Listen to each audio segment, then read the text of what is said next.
जय श्री कृष्णा। राधे राधे। प्रिय भक्तजनों, आज की वीडियो में कामिका एकादशी व्रत कथा का श्रवण करने जा रहे हैं। श्रावण माह की कृष्ण पक्ष की एकादशी को कामिका एकादशी कहा जाता है। कामिका एकादशी पर भगवान विष्णु की पूजा की जाती है। पौराणिक मान्यताएं हैं कि कामिका एकादशी का व्रत करने से मनुष्य को उसके समस्त पापों से मुक्ति मिल जाती है। सभी एकादशी व्रतों में कामिका एकादशी के व्रत का बहुत बड़ा महत्व होता है। इस व्रत को करने से भगवान श्री हरि विष्णु बहुत प्रसन्न होते हैं। इस एकादशी का व्रत करने से मनुष्य के सभी पाप और कष्ट दूर हो जाते हैं, नष्ट हो जाते हैं और उसे मनोवांछित फल की प्राप्ति होती है। कामिका एकादशी का व्रत करने से मनुष्य के सभी बिगड़े हुए काम बन जाते हैं और इस व्रत को करने से वाजपेय यज्ञ के समान पुण्य फल प्राप्त होता है। साथ ही साधक को ब्रह्म हत्या जैसे पापों से मुक्ति मिल जाती है। इस दिन व्रत करने और पूजन करने वाले को गंगा, काशी, नैमिषारण्य और पुष्कर तीर्थ पर स्नान करने के समान पुण्य फल की प्राप्ति होती है।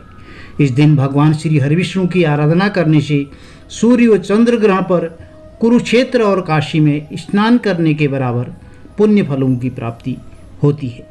कामिका एकादशी के दिन भगवान विष्णु के पूजन से साधक को पृथ्वी दान करने से या बृहस्पति ग्रह के सिंह राशि में होने पर गोदावरी और गंडकी नदी में स्नान करने के समान पुण्य फल मिलता है।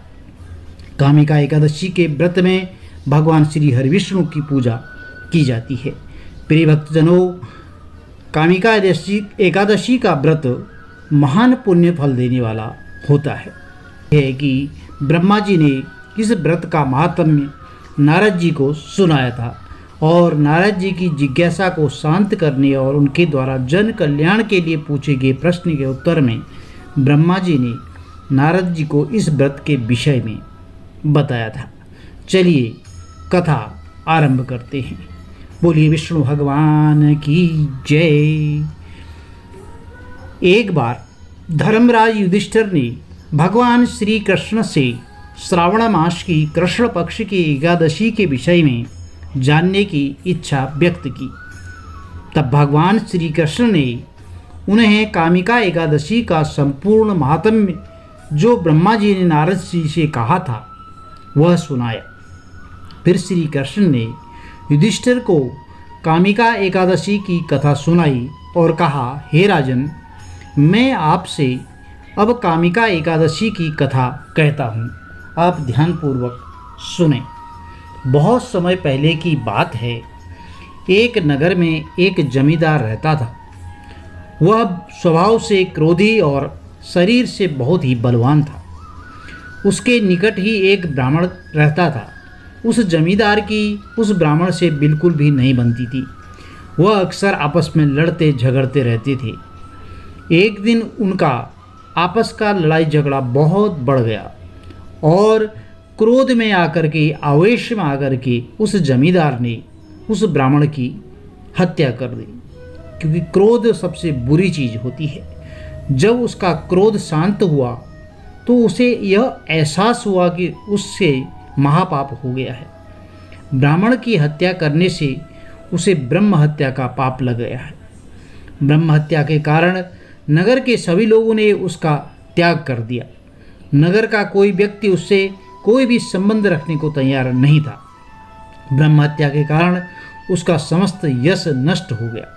उसका मान, सम्मान, धन, संपत्ति सब बर्बाद हो गया। जीवन की बाधाओं और अपराध बोध से उसका जीवन नरक के तुल्य हो गया था। सबके त्याग देने के कारण वो अकेला रह गया था। परेशान होकर के वह नगर को छोड़कर भटकता हुआ जंगल में पहुंच गया। वहां पहुंचकर उसे एक ऋषि मिले।